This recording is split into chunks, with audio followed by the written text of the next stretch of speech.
हाँ, so next हम देखते हैं जो अभी मैंने बताया था कि heat capacity we are going to see. So अभी हम देखेंगे हीट कैपेसिटी। ओके, चलो हीट कैपेसिटी को डिफाइन करते हैं। In this sub section let us see how to measure heat transfer to a system. तो अब एक सिस्टम है, उसमें हम हीट ट्रांसफर कर रहे हैं। कैसे कर रहे हैं? कोई पर्टिकुलर वे में कर रहे हैं, तब उसको हम हीट कैपेसिटी नाम दे रहे हैं।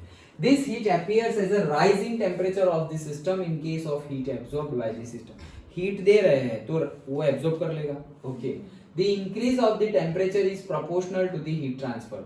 जो भी इंक्रीज होगा टेम्परेचर में delta T, that will be proportional to heat transfer. वो तो पता ही है ना हमें, जितनी हीट ज्यादा ट्रांसफर करेंगे उतना टेम्परेचर ज्यादा बढ़ेगा। अगर कम हीट पास की, 1 जूल पास की, तो उतना ही टेम्परेचर बढ़ेगा। लेकिन 1 जूल की जगह 1000 जूल पास की तो बहुत ज्यादा टेम्परेचर बढ़ जाएगा। दैट मीन्स व्हाट, कि भाई Q is proportional to temperature. ये हमें पता है, Q is proportional to temperature. और ये कौन सा टेम्परेचर? अगर ये ज्यादा किया तो टेम्परेचर भी ज्यादा बढ़ेगा। टेम्परेचर ज्यादा बढ़ेगा तो डेल्टा टी भी ज्यादा आएगा, क्योंकि डेल्टा टी क्या है, T1 तो फिक्स हो गया। लेकिन अब तुम ज्यादा दोगे तो T2 ज्यादा आ जाएगा, कम दोगे तो T2 कम आएगा। मतलब Q के ऊपर डिपेंडेंट है डेल्टा T। अब यहाँ अगर प्रोपोर्शनलिटी कांस्टेंट हम लिख दे, कोएफिशिएंट कोई भी अभी बाद में अभी लाएंगे, दैट इज इक्वल टू क्या हो जाएगा, डेल्टा T। तो the magnitude of the coefficient depends on the size, size के ऊपर डिपेंड करता है, composition and nature of the system. We can also write it as C। ये कोएफिशिएंट को ही हमने क्या दे दिया, C। और ये C ही क्या है, हमारी स्पेसिफिक हीट, और से heat capacity, sorry the coefficient C is called the heat capacity. Done. तो ये जो हमने कोएफिशिएंट लगाया है वही हमारी हीट कैपेसिटी है। So Q is equals to C into delta T। Heat capacity को हम ऐसे डिफाइन कर सकते हैं, Q by delta T। So the ratio of heat and the change transfer, okay, change in the temperature or change in the say transfer of heat in the change in the temperature। मतलब कि इसको अगर define करना हो तो कैसे करोगे, temperature तुम्हें लाना है।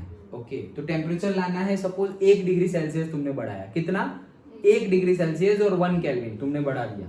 ओके, वो बढ़ाने के लिए तुमने कितनी हीट दी? जैसे कि मान लो मेरे पास 1 लीटर ऑफ वाटर है at 30 degree Celsius. 30 degree Celsius पे 1 लीटर ऑफ वाटर है। अब 30 से मुझे 31 करना है, तो 30 से मुझे 31 करना है, उसके लिए मैं कितनी हीट दूं नीचे, सो दैट वो 30 से 31 हो जाए। तो जितनी हीट दूंगा मैं, जितनी हीट दूंगा जिससे कि वो 31 हो जाए, उसी को हम बोल देंगे क्या, हीट कैपेसिटी। हिमांशु, चलो उसी को बोलेंगे क्या, हीट कैपेसिटी। अंडरस्टूड? ओके, लेकिन हर बार मुझे कैसे पता चलेगा कि 30 से 31 पे ही गया, शायद 32 पे भी चला गया हो, शायद 32 पे भी चला गया हो। तो फिर हम सिंपली क्या कर देंगे, तुमने कितनी हीट दी, सपोज 10 जूल हीट दी, और टेम्परेचर डिफरेंस कितना हुआ, अगर 1 हुआ तो 1 लिख दो, अगर 2 हुआ तो 2 लिखो, जितना हुआ उतना लिख दो। तो वो रेशियो जो मिलेगा that is the heat capacity. Done. और याद रखना, जब भी हम टेम्परेचर डिफरेंस की बात करें, so unit does not matter, kelvin और Celsius unit does not matter जब डिफरेंस की बात करें तब। ओके, मतलब कि मेरा T1 है 30 डिग्री सेल्सियस एंड मेरा T2 है 50 डिग्री सेल्सियस। तो अगर कहीं पर तुम्हें निकालना है कि भाई इतना T है, तो उतना T निकालने के टाइम पर तुम्हारा कितना हो जाएगा, से केल्विन में कितना हो जाएगा, ये 303 केल्विन, और ये कितना हो जाएगा, और 20, तो 323 केल्विन। डन। ओके, अब देखो तुम डेल्टा टी निकालो, यहाँ डेल्टा टी निकालो तो कितना हो जाएगा, 20 डिग्री सेल्सियस। यहाँ डेल्टा टी निकालो, वो भी कितना हो जाएगा, 20 केल्विन। सेम आ गया। मतलब कि टेम्परेचर डिफरेंस हो, डेल्टा टी हो, तो यूनिट मैटर नहीं करता। क्यों? क्योंकि दोनों में तुम माइनस ही करने वाले हो, क्योंकि ये यहां से ये कैसे आया भाई, 30 प्लस 273 करके आया। यहां से ये कैसे आया, 30 प्लस 273 करके आया। अब अगर मैं इन दोनों का माइनस करूं तो 20 आएगा, और इन दोनों का माइनस करूं तो भी 20 ही आने वाला है ना। अंडरस्टूड? पक्का समझ में आ गया? ओके। सो लेकिन अगर कहीं पे सिंगल टेम्परेचर की बात की गई हो, सिर्फ एक ही टेम्परेचर, ओके, जैसे कि मैं ऐसा बोल दूं कि जैसे अभी हमने लिखा था PV is equals to nRT, तो यहाँ पे तुम्हें केल्विन में ही रखना पड़ेगा, ये डेल्टा टी नहीं है। ओके, तो अगर वो टेम्परेचर 30 होगा तो तुम यहाँ पे 30 पुट करोगे तो वैल्यू अलग आएगी, और यहाँ पर तुम 303 पुट करोगे तो वैल्यू अलग आएगी, क्योंकि यहाँ पे चेंज नहीं है।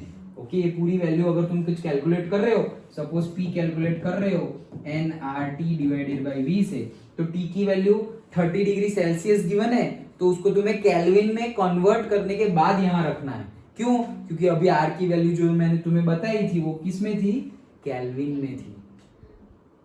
ओके, हमेशा ऐसा यूनिट क्या है टेम्परेचर का? सेल्सियस नहीं है, हम सेल्सियस यूज करते हैं, केल्विन है। ओके, जनरली हम टेम्परेचर के लिए सेल्सियस यूज कर लेते हैं, ऐसा यूनिट क्या है? केल्विन है। सो हमेशा अगर कोई भी यूनिट में गिवन है तो हम थोड़ा कर दे, हम बाहर तो देखो,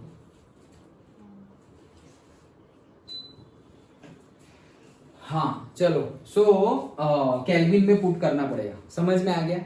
ओके, चलो, तो हीट कैपेसिटी वही है हमारी, coefficient C is called heat capacity. Thus we can measure the heat supplied by monitoring the temperature rise, provided we know the heat capacity. मतलब ऐसे ही हमें हीट कैपेसिटी मिल जाएगी। क्या?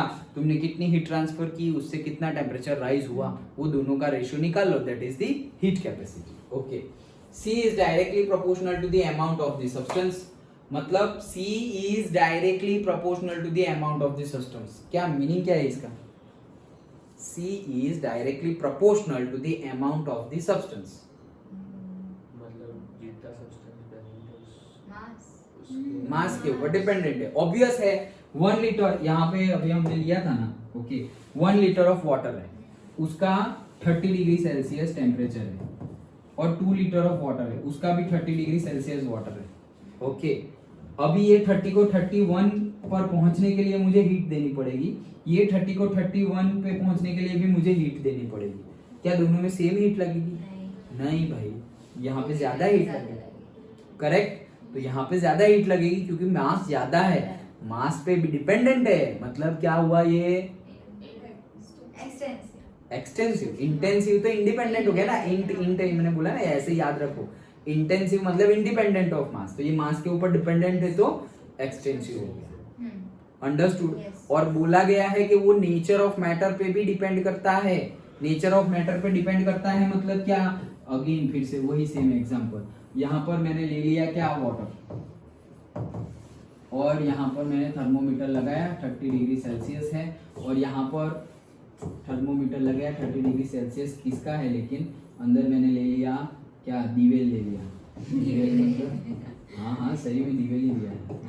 Okay, castor oil. ओके, सो दोनों ले लिया। अब यहाँ पे 30 से 31 पे जा रहा हूँ, और यहाँ पे 30 से 31 पे जा रहा हूँ। क्या दोनों में सेम हीट देनी पड़ेगी? तो किसमें ज्यादा देनी पड़ेगी? कैस्टर ऑयल में ज्यादा हीट देनी पड़ेगी। गाढ़ा कितना है? टूटेगा कैसे? अंबुजा सीमेंट से जो बनी है वैसे। ओके, तो वो गाढ़ा है तो उसको और ज्यादा हीट दोगे तब जाके वो गाढ़े को बोलते हैं विस्कोसिटी, वो आएगा आगे जाके। ओके, विस्कोसिटी, हाँ पहले भी आया था, पहले मैंने फिजिक्स में थोड़ा बताया था। Okay, so that is viscosity. Viscous flow भी आता है, ओके, और विस्कस फोर्स भी आता है, और उसको मैंने हाँ फोर्स बताया था ना कि वो फ्रिक्शन जैसे रेजिस्टेंस प्रोवाइड करता है। ओके, तो जब आएगा वापस देखेंगे हम, तो ये बहुत ज्यादा गाढ़ा है। ओके, तो टेम्परेचर वो उसको 1 डिग्री सेल्सियस भी बढ़ाने के लिए ज्यादा हीट देनी पड़ेगी। तो फिर क्या हो गया? ये वॉल्यूम सेम लिया है, यहाँ पर भी 1 लीटर, यहाँ पर भी 1 लीटर, टेम्परेचर भी इनिशियल सेम, फिर भी हीट इनपुट ज्यादा हो गया। ओके, तो अब इसका हीट कैपेसिटी निकाले, तो यहाँ पर Q और नीचे क्या आएगा? टेम्परेचर। तो टेम्परेचर तो दोनों में सेम ही है, 1 डिग्री, और यहाँ पर भी Q 1 डिग्री, तो ये Q जो है वो ज्यादा हो जाएगा। तो हीट कैपेसिटी किसकी ज्यादा होगी? Castor oil. यस, क्यों? क्योंकि वहां पे ज्यादा हीट देनी पड़ेगी। टेम्परेचर डिफरेंस तो सेम ही रखना है ना हम। सब दोनों का एक ही बढ़ा रहे हैं, तो यहाँ ज्यादा हीट देनी पड़ेगी, तो हीट कैपेसिटी इसकी ज्यादा है। इन शॉर्ट, जो ज्यादा हीट एब्जॉर्ब करे ना और टेम्परेचर कम इंप्रूव हो, मतलब हीट मिलेगी तो टेम्परेचर तो इंक्रीज होने ही वाला है, लेकिन हीट ज्यादा एब्जॉर्ब कर रहे हैं और टेम्परेचर कम इंक्रीज हो रहा है, वो लोगों की हीट कैपेसिटी ज्यादा होगी। हीट कैपेसिटी मतलब अंदर हीट स्टोर करने की कैपेसिटी, अंदर हीट स्टोर करने की कैपेसिटी, कि भाई यहाँ पर मैंने 1 जूल दिया, यहाँ पर भी 1 जूल दिया, यहाँ पर 2 जूल दिया, यहाँ पर भी 2 जूल दिया, यहाँ पर 3 जूल दिया, और ये भाई साहब हो गए 30 to 31। ओके, लेकिन यहाँ पर 3 जूल दिया, ये तो हिल नहीं रहा है अभी, फिर 4 जूल लिया तो भी कुछ नहीं हो रहा है, 5 जूल लिया फिर भी कुछ नहीं हो रहा है, 6 जूल लिया तब जाके वो 30 to 31 हो गया। तो देखो इसने अपने अंदर इतनी हीट ली और ये भाई साहब ने अपने अंदर इतनी हीट ले ली। तो जो अंदर ज्यादा हीट ले सकता है ना, इसीलिए उसका नाम ही देखो, हीट कैपेसिटी। कौन ज्यादा हीट ले सकता है? ज्यादा, जो ज्यादा हीट लेके टेम्परेचर राइज कम देगा। हीट तो ज्यादा एब्जॉर्ब कर लेगा लेकिन टेम्परेचर राइज तो कम ही देगा। समझ में आ रहा है? पक्का? ओके, चलो। So C is directly proportional to amount of the substance. The molar heat capacity, molar word आ गया, आंख बंद करके लिख लो, intensive. Okay, तो molar heat capacity of a substance, that is the heat capacity of 1 mole of the substance. मतलब heat capacity ही है लेकिन क्या ले लिया? 1 mole. अभी जैसे मैंने 1 लीटर लिया था, लेकिन अब मैं 1 लीटर ऐसा नहीं बोल रहा हूँ, मैं क्या बोल रहा हूँ? 1 मोल। 1 मोल वाटर लिया और 1 मोल कैस्टर ऑयल लिया। अब ये 1 मोल वाटर और 1 मोल कैस्टर ऑयल का टेम्परेचर 1 डिग्री सेल्सियस और से 1 केल्विन इंक्रीज करने के लिए जो हीट हमें देनी पड़ेगी उसी को बोलेंगे molar specific heat. Divided by molar मतलब मोलार आ गया, दैट्स इट। तो हीट कैपेसिटी तो थी, जैसे कि भाई वॉल्यूम तो था ही, अब मोलार वॉल्यूम मतलब क्या? अरे वॉल्यूम पर unit mole, that is molar volume. Okay, तो वैसे ही है हमारा molar heat capacity of a substance is the heat capacity for 1 mole of the substance and is quantity of heat needed to raise the temperature of 1 mole by 1 degree Celsius और 1 kelvin. Simple है, पक्का?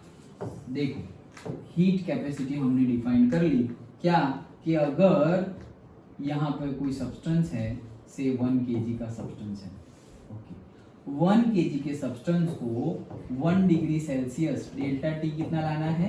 1 degree Celsius is equals to 1 kelvin. इतना temperature rise करने के लिए जितनी मुझे heat देनी पड़े उसी को हम बोलते हैं हीट कैपेसिटी। डन? पक्का? ये जो हमारा मैटर है उसकी अमाउंट पे भी डिपेंड करता है, ये जो हमारा मैटर है उसके नेचर पे भी डिपेंड करता है। ओके, और अगर मोलार बोला तो मैं ये 1 kg की जगह क्या ले लूंगा? 1 मोल। तो 1 मोल सब्सटेंस का टेम्परेचर 1 डिग्री सेल्सियस राइज करने के लिए उसको जितनी हीट देनी पड़ेगी उसी को बोलते हैं मोलार हीट कैपेसिटी। डन? पक्का? ओके, चलो। So specific heat is also called, अरे फिर से कहाँ चले गए? हाँ, specific heat also called the specific heat capacity is the quantity of the heat required to raise the temperature of the substance 1 degree. Okay, quantity मतलब क्या है? specific heat कब बोलोगे? जब तुम 1 kg लो तो उसको specific heat बोलो। कितना इजी है, सब कुछ एक जैसा ही है। C is equals to Q by T। ये C क्या है? Heat capacity. ओके, अगर तुमने जो सब्सटेंस लिया है उसका टेम्परेचर तुम 1 डिग्री सेल्सियस बढ़ाने वाले हो, पता है, तो 1 degree Celsius temperature 1 degree Celsius temperature increase करने के लिए रिक्वायर्ड अमाउंट ऑफ हीट होगी, उसको हीट कैपेसिटी बोलेंगे। वो सिंपल डेफिनेशन हो गई। हीट कैपेसिटी की डेफिनेशन बोलो, the amount of heat required to raise the temperature of a substance by 1 degree Celsius or 1 Kelvin is known as the heat capacity। अच्छा, molar heat capacity की definition, the amount of, वही sentence, the amount of heat required to raise the temperature of 1 mole of a substance, बस इतना ही additional है, बाकी सब डिक्टो sentence, okay, of 1 mole of substance by 1 degree Celsius और 1 kelvin is known as molar heat capacity. Specific heat capacity, again molar की जगह पर यूनिट केजी, 1 केजी आ जाएगा तो वही sentence, the amount of heat required to raise the temperature of 1 kg of the substance by 1 degree Celsius or 1 Kelvin is known as specific heat capacity or specific heat. Done?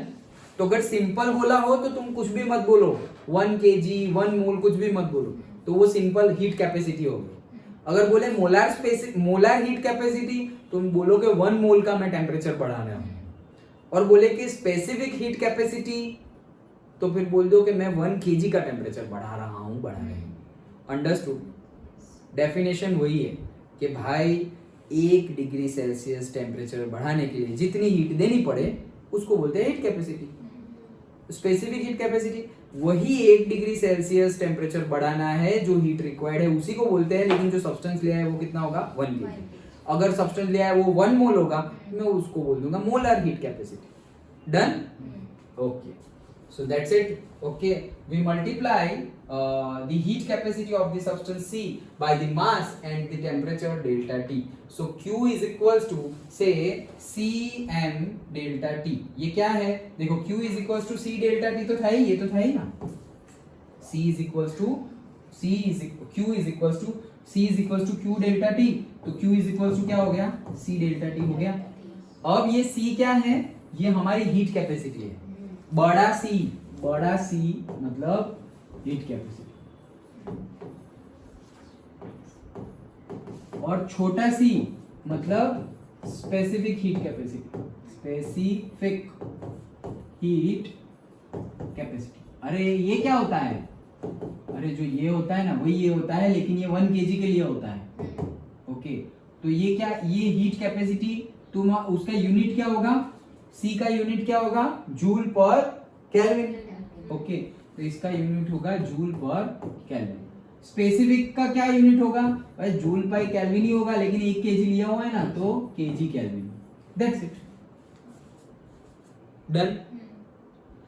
तो specific मिलती कैसे है, specific heat capacity मिलती कैसे है, अरे जो तुम्हारी हीट कैपेसिटी है उसी को अगर मैं एक मास से डिवाइड कर दूं तो ये मिल जाएगा पर यूनिट, क्योंकि ये क्या है, हीट रिक्वायर्ड, तो यहाँ पर भी हीट रिक्वायर्ड है, यहाँ पर भी हीट रिक्वायर्ड है, सिर्फ यहाँ पर पर केजी है तो मैंने पर केजी कर दिया। Done. Okay, so capital C जो है वो क्या हो गया, देखो यहाँ से कैपिटल सी क्या हो गया, यहाँ से कैपिटल सी, ये कैपिटल सी जो है वो क्या हो गया, स्मॉल सी इंटू एम हो गया, तो ये सी की जगह लिख दो स्मॉल सी इंटू एम, तो ये फॉर्मूला बन गया। कोई भी फॉर्मूला यूज करो सिंपल वे में। हमारे पास क्या है, हमने स्टार्ट कहां से किया, हमने स्टार्ट किया कि भाई Q जो है ना वो डायरेक्टली प्रोपोर्शनल है डेल्टा T के, मतलब जितनी ज्यादा हीट देंगे उतना ज्यादा टेम्परेचर इंक्रीज होगा, अगर कम हीट देंगे तो कम होगा, ये हमें पता है।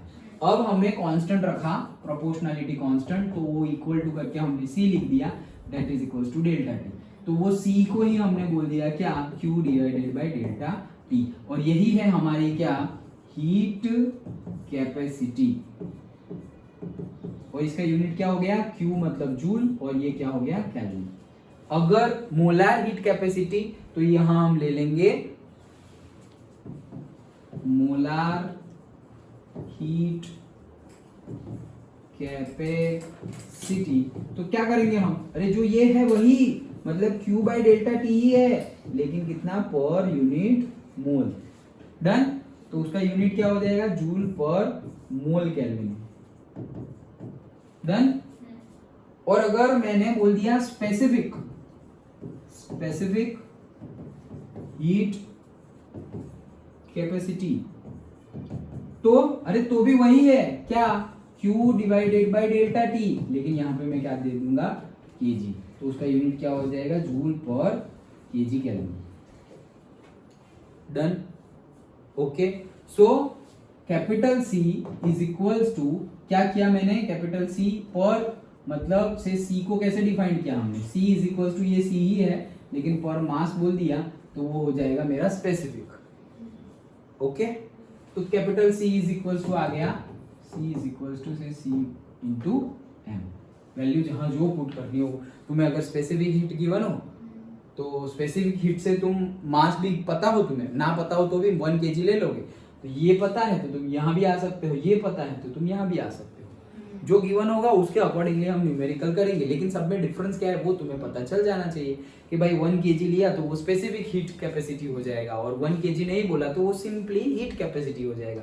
अगर मोल बोल दिया तो हम बोल देंगे molar heat capacity. As simple as that. Understood? पक्का समझ में आ गया?